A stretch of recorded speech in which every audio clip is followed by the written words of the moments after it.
to talk about was probably one of the more common procedures of the period. Not quite medical, it is, but we're going more to the dentistry field now than we are with medicine. Dentistry in this time, not quite what it is today. I want to say it's in its infancy in some ways, but not exactly. You do have proper dentists, but they're not in a little garrison town like St. Augustine. They're in bigger cities. What you're going to have here is probably your surgeon or your physician fulfilling that role. As far as the procedures being performed at that period, fillings have been done for a very long time, and in theory, if your soldier had a cavity, he could get a filling. Problem there is often those are very expensive. Those are done with gold or silver, may not be within the budget. As far as tooth care goes in general, they are taking care of their teeth like you or I would. They're brushing them, but they don't have toothpaste. What they have are tooth powders, which were made with very abrasive materials like charcoal. So when they were brushing them, they were really scrubbing. It took the enamel off. It was not great in the long run. So while they're trying to take care of their teeth, you still have a lot of problems. And if you've got a soldier with a bad tooth causing pain, causing discomfort, what do you think the best, simplest method is going to be to relieve himself of that?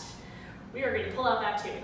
Before I demonstrate that, I've got a couple of fun facts. The first one's actually not fun, but it is the fact we don't have Novocaine. What they do have is clove oil. Clove oil is a natural analgesic that's still used in dentistry to a lesser extent today. And if they say if you have a toothache, if you apply clove oil to the gum line, it will help numb the pain for a bit. So it's something to take the edge off.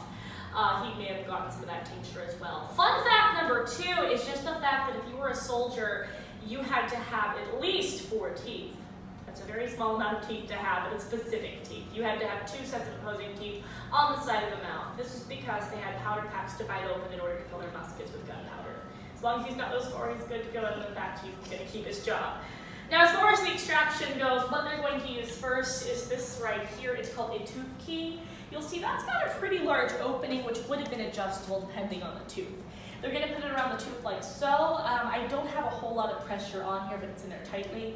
They're going to wheel out just a bit till the tooth is loose, give it a good pull. Hopefully the tooth will just come out in one pull. If there's decay though, there's a good chance it can break off in the gum line. That is where this comes in. It's called a goat's foot elevator. They call it that because they thought that's what it resembled with the foot and the tuft of hair.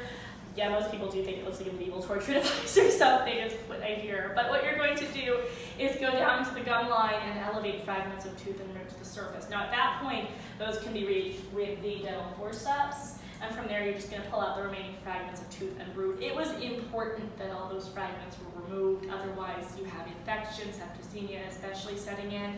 At this period, at least behind epidemics, infections really were a major cause of death, so if that's something they can prevent from happening, then that's all the better for everyone involved.